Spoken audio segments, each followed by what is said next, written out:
Well, Mac, first of all, great to see you. Thanks for taking some time with us.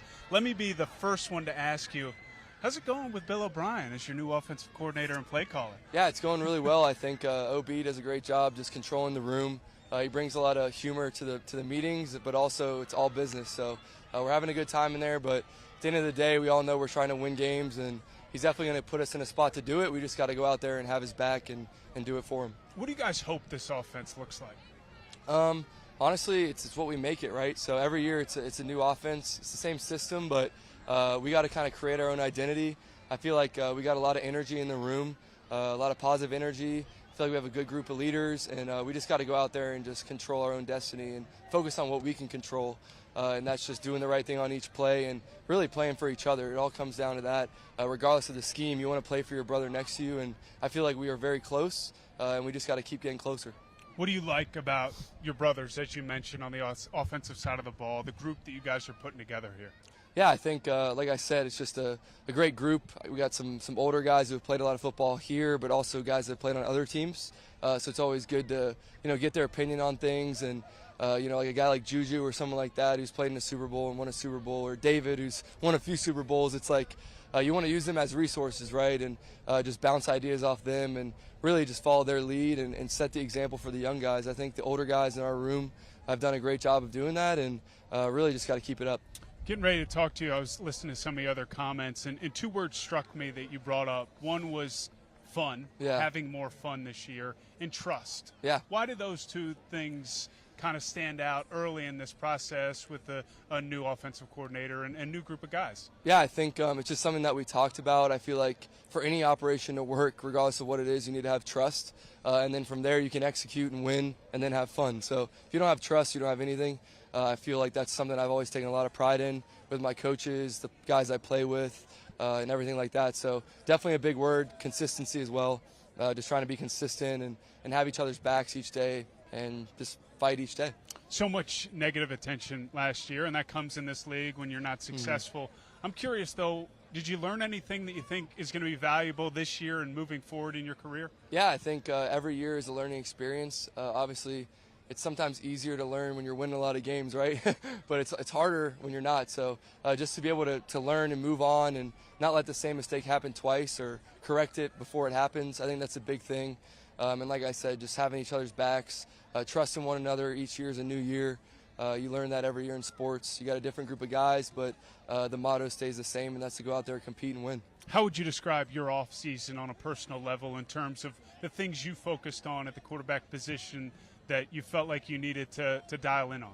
Yeah, I think I always try to look at the different buckets, and whether it's mental, physical, emotional, whatever it is, and just improve and look at really good people in their respective professions. Like, you look at a guy like Kobe Bryant who just does a great job or did a great job just, the Mamba mentality or just learning about people like that.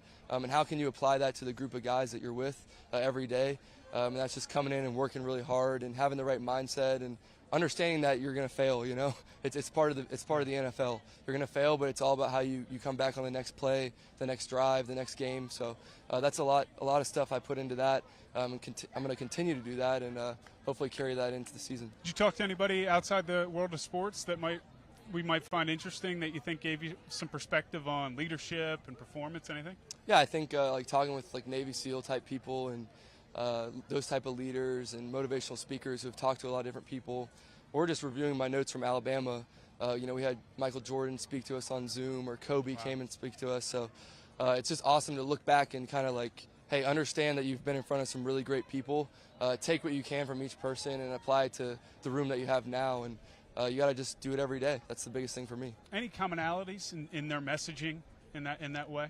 Yeah, I think a lot of them are very similar. I think it's all about not being complacent and just working hard every day. And, everyone has their own motives, and I think that's the big thing is what's your why and how do you go out there and do it. So I know around here we love winning, and that makes everything more fun. So when we can do that during the season, then I know it'll be a great season. Last couple for you, Mac. What excites you about the challenge of this season? I know your focus is on your team, your offense, and what you guys are doing, but man, the quarterback position, the AFC, your division, it's for us on the outside, it's going to be entertaining. For you guys, it's an immense challenge. Yeah, it is. I think it's a great, division. Obviously, a tough league. It's one of the toughest in the world. So you just got to go every day and compete. Really, against our defense is where it starts, because we have a great defense. So take advantage of those reps, and then from there, just try to be where your feet are and kind of focus on the now. I know that's hard, but if you can do that, then when the games come and you're playing against really good teams in tough situations, you can go back to your training and trust your training. Can't remember if I've touched on this with you, but as I talk to quarterbacks especially, I want to kind of revisit the guys that you looked up to growing up, and whether it's just being a fan of them, the way they played the position, or things that you honestly were like, I'm going to try and put that into my game, even when I'm in middle school, high school, college, and now as a pro. Yeah, I think for me, I loved watching football growing up, so just whoever was on the TV I was going to watch, whether it be Brett Favre, Mike Vick, Tom Brady. It's just everybody. I'm trying to just learn whatever I can. I love watching like Joe Montana, kind of an old school guy that just cool Joe, So it's fun to watch his tape, and we have a great library here from our system for the Patriots of people that we can go back and watch, obviously, and that's something that I find a lot of joy in. A library most would like to get access to. We appreciate it, Mac. Yeah, it's thanks, great Evan. To see you, man. Good to see you, brother. For Mac Jones, it was a pretty big decline from year 1 to year 2. The record went way down, obviously missed the postseason. Yards per attempt and passer rating declining towards the bottom of the ranks last season. But it is a new season and maybe the last chance for Mac Jones to become the franchise quarterback in New England.